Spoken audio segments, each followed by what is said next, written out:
Live from New York. It's the show that's just full of surprises. I don't know exactly what surprises we have in this show, but Andrew, the sound guy, he keyed me in on something. He's a leak? No, he was like, you have to get mic'd up quickly because I've got other stuff to do. Oh. I was wondering why you were in here so early. Andrew forced me to. Wow. We start with the end of the Vikings season. Founder. You're such a doofus. The clock struck midnight for Sam Darnold, Kevin O'Connell, and Brian Flores in the Vikings defense. I'm not putting it all on Sam. Everybody Putting didn't enough show on up. There's enough on him. PM. PM. Pumpkin mode. Oh. Got sacked 9 times, lost a fumble. You said you defended him. Now you just go with the pumpkin. Well, he went pumpkin. What do you want me to do? I call like I see it. I'm like Al Michaels out here. Imagine if Al Michaels was like, he's going pumpkin mode. Sorry.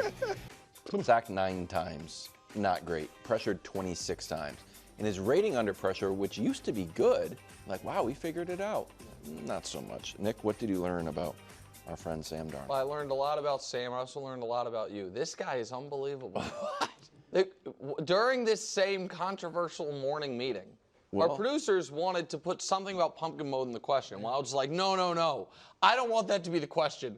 I want your guys' answers to be the star. I'm out for and then he writes, struck midnight, PM, and then straight pumpkin mode. He must have said it 7 times before the show, before we got on camera. I changed So I don't know. You could say pumpkin mode. No, I mean, the first thing is nail, say pumpkin mode with authority. Nailed Listen, it. he did, though. And it was back-to-back games. Yeah. So it was the first 16 games of the year, and then the biggest game of his career, and then the next biggest game of his career, which actually was bigger than the previous. All of a sudden, you're seeing ghosts again. And I understand that it's very in vogue for certain media members, particularly maybe media members that played quarterback not as well as Sam Darnold, to be like, it's not the quarterback's fault. There's a long list of people whose fault it is before. The biggest culprit last night was Sam Darnold. Now, did the offensive line do him any favors? No. But were all of those sacks on the offensive line? No. Absolutely not. Half of them were on him. And Greg Rosenthal, listening to his great NFL Daily podcast, had this stat. I couldn't believe it. It's the most yards lost to sacks in playoff history. Really? 82 yards. Yep. The most yards lost to sacks in any game, playoff or regular season, in the last decade. That's not, when you're taking 9-yard sack after 8-yard sack after 11-yard sack, that's not all your offensive line. That's also refusing to take the easy play, thinking you're going to be able to spin out of trouble, and all of it. Yep. And so, I said it, if you guys remember the show, it was either Thursday or Friday before week 18.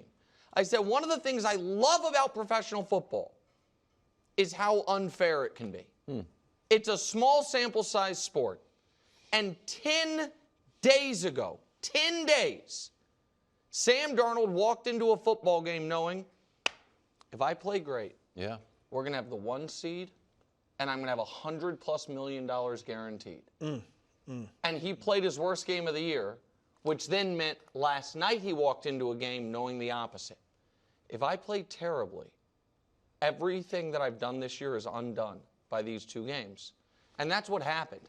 And there's a cruelty to that, but there's also almost a cleanliness of it because it's sports and just is what it is. So what we learned about Sam is he's still Sam.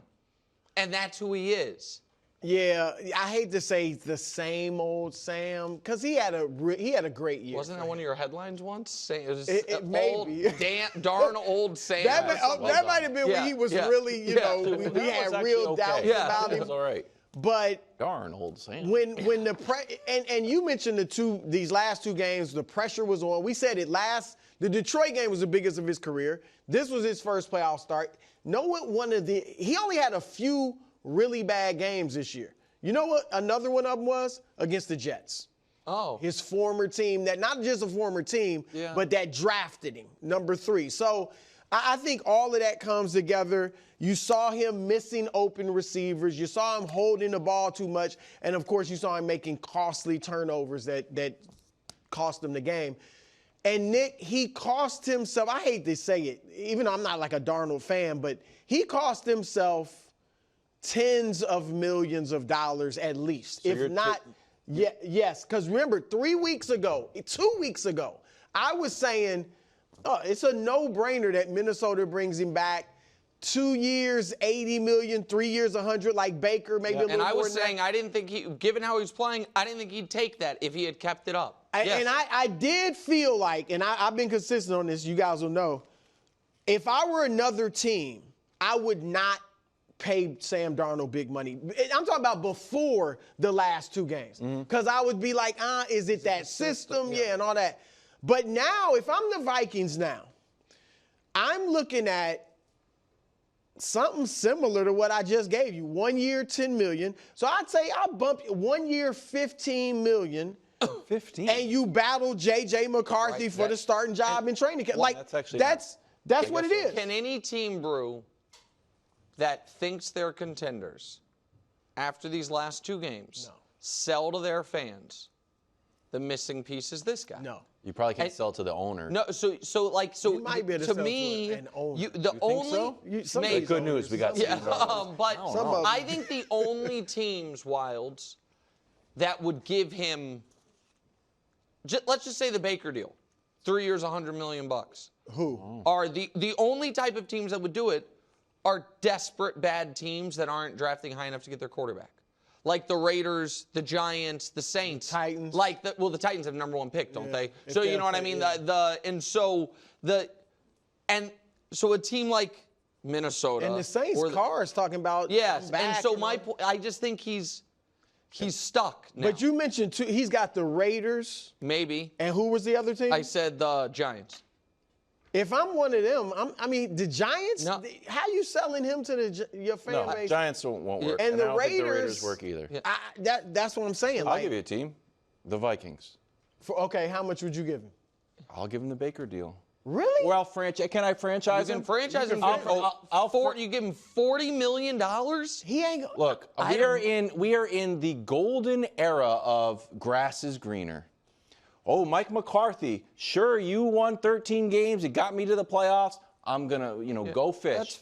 We don't know. Watch when someone else comes in and goes 500. Where's Mike McCarthy? Well, they've had. I thought, Mike McCarthy would have been great. Fair. They've had Kirk Cousins. You're right. Like, no team, whether it's a contender or fringe contender or just a team like the Raiders, Sam Darnold showed you, at least for now.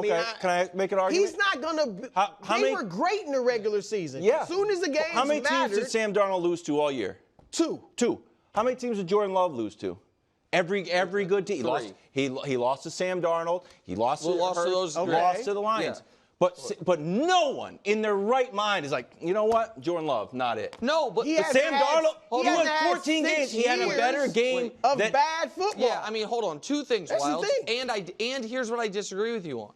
I don't know if Jordan Love would have gotten the deal he got last year if he was up for it right now. I don't think he would. You know what I mean? Just a nice franchise tag. And so, but can I say one other thing before we move on?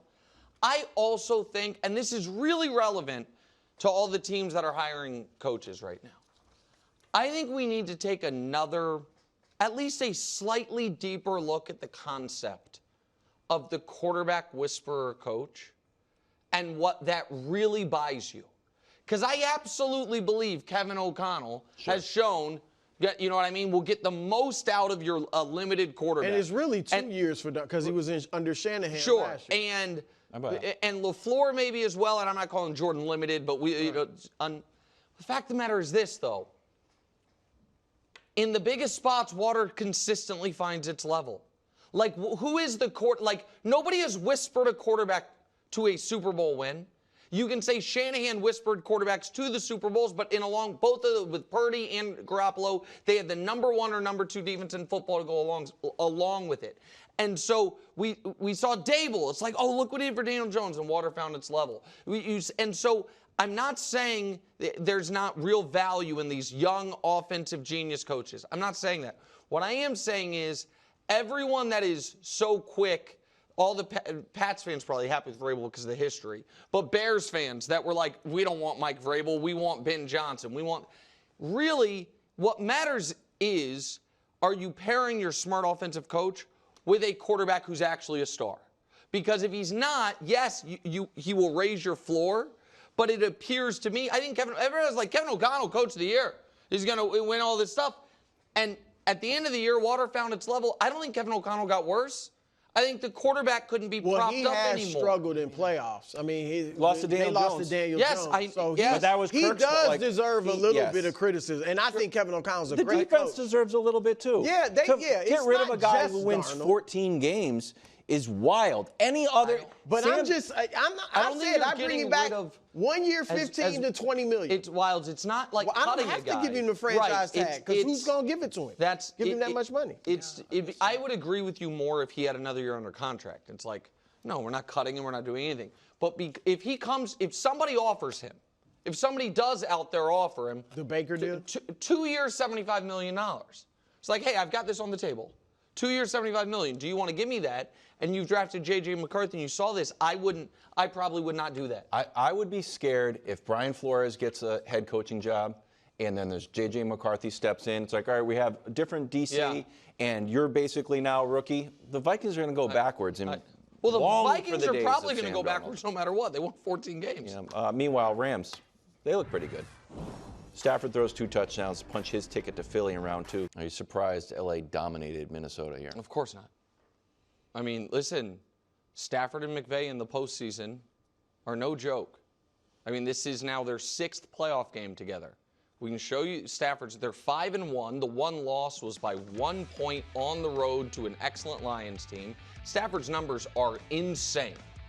111 rating, 5-to-1 touchdown interception ratio, almost 300 yards passing per game. Yeah. And then you pair it with a defense that yesterday I was trying to say, I'm throwing out Week 18 for a lot of these teams. I think that's fair. They haven't allowed 10 points in 4 straight games. Haven't allowed 10. They've held 4 straight teams to single digits. I understand we were like, yeah, well, the Niners were not considered a totally incompetent team. The Cardinals were not considered a totally incompetent offense. That was the Jets. The Jets were, and the Jets at the end of the year was when supposedly it was cold. I get that. One was cold. One was rainy. I get it. But last night was, and so listen, this team has all the pieces and brew, and this is where I will give Sean McVay credit. Sean McVay said, I will take our chances with whomever we play. Yeah. With a fresh, as healthy as possible team versus the best possible matchup with a potentially banged up or tired team, which when you have an older offense, I think you saw it because that offense while the defense was great the last month of the year, the offense was not. And you saw, I thought Stafford looked awesome yesterday, and that's a scary team. Well, that's what surprised me. You mentioned Stafford, and he has been great in the playoffs. But like I've been saying this for a week or so, the last 3 games, he was not. Regular season, right. 1 touchdown, 1 pick, like a passer rating below 80. Yeah. And then he comes out and looks great. And that first drive that set the tone for the whole game, even though they didn't continue to score as much. So I was surprised by Stafford's play just because of how he had looked recently. And then that defense. And you're right. Like they haven't, 8 points a game over the last 4 games. 3 of them non-playoff teams. I kind of wrote it off as that because the defense hadn't been great this year. But it's young, and so they're getting better. Yeah, they're getting better. Both of us like Verse, and they've gotten better. And they have the 2nd fewest sacks of any playoff team. All right, and they had 9 last night. So I mean that shocked me. Like, man, they got that type of pressure on Darnold like that, and. So, they looked very good, and I was surprised by the overall dominance. Sneaky winner here, Detroit Lions. I felt like they beat the Vikings last week, so the Vikings obviously had to go on the road. And then they're tired, they're beaten up. I thought there was a little bit of an emotional dip. I also don't think, since they beat them twice, I didn't want to see Lions-Vikings. If I was Dan Campbell, like, man, we got to beat this team for a 3rd time. But they wouldn't have maybe. Right? Because, it's not, I guess they didn't know it ahead of time, but the next No, eventually. But, they're going to, either one would have been underdogs against Philly. I also, who also Vikings fans should maybe be mad at? It's Dan Campbell. Dan Campbell and that we'll see you in 2 weeks to Kevin O'Connell was the yeah. Rams rallying cry. They put it on in their locker room like that was, third-hand bulletin board material, but whatever it was. That was savvy, though. Maybe he was doing it on purpose, but you always talk about the quarterbacks. You'd rather see Darnold than Matt Stafford. No question. In the playoffs. Yeah, nobody wants to see the Rams. Or McVay. You don't really want to see McVay. Nobody wants to see the Rams. Eagles will host the Rams Sunday afternoon. Stafford has won his last 6 starts. His last loss before Thanksgiving against the Eagles. That was Week 12. The Eagles won 37-20. Saquon went crazy. 314 rushing yards. Brew, who do you like in the rematch here? Well, I'm a Saquon guy, all right? Just because I had picked Green Bay doesn't mean I'm not a Saquon guy. And like you said, he had his way, 255 yards rushing. As a team, they ran for over 300, and that wasn't light years ago. It was week 12. Now, again, obviously the Rams' defense has improved, but they pushed Minnesota around last night. You're not going to be able to do that, I don't believe, with the Eagles. True. And the Eagles' defense, I said it, if J. Lo had showed up and not been J. No Sunday, I think Green Bay could have won that game. But that defense for Philly was awesome, all right? And so if the defense is playing that well, you got great receivers, even though you don't have to throw it a ton. Jalen Hurts is at least experienced. You're running with Saquon. You beat him by almost doubled him up last time you played him.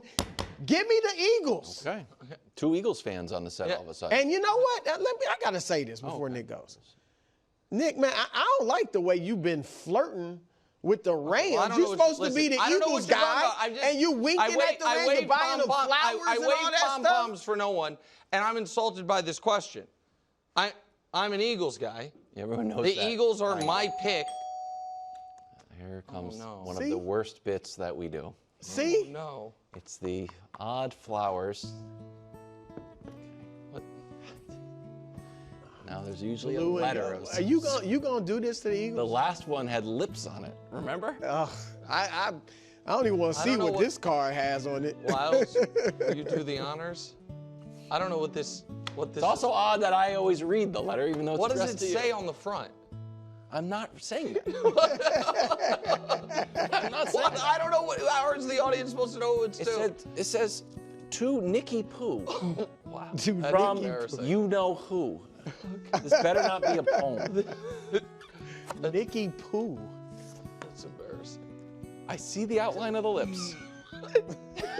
What does it say? I see it through the... What does it say? It's like a screw. What does it say? A big letter. Can you just read it? Let me get focused. Okay. Hey, you. I just wanted to say I had a great time talking to you last night. You've always believed in us, and that really inspired the team last night. I know you're worried about hurting the Eagles to the Super Bowl's feelings, but I know they'll understand. You and I have always been meant to be together. Forever yours. Really? The Rams to the Super Bowl take. And again, Brew? you're wondering, hold on one second. How many teams you gonna get this year? Hold on, Brew, give me a moment here. This is important, if you will. It's been a long time coming. I can't hide it anymore. I've always loved this team. It's true. Not only do the Rams beat the Eagles next week, the Rams win the NFC. Too far. There's got to be kidding me. Are you serious? That's how you do it after all this time. After all this time. I didn't want you to find out After all this time, you what? I didn't want you to find out. You didn't what? I'm sorry. You're sorry. You're sorry. I'm sorry. You're sorry. That's all you have to say for yourself. After all this time. Really? Oh, wow. You know what? Give me that. God. Thank you. I'll take it. You know what, Chris? Call me. Oh, my. Thank you. I'm rolling with the, what the heck, man? You know what? You deserve that. You deserve that. You deserve that. Thanks for watching. Subscribe here to get more from the show and to check out clips from other shows on FS1.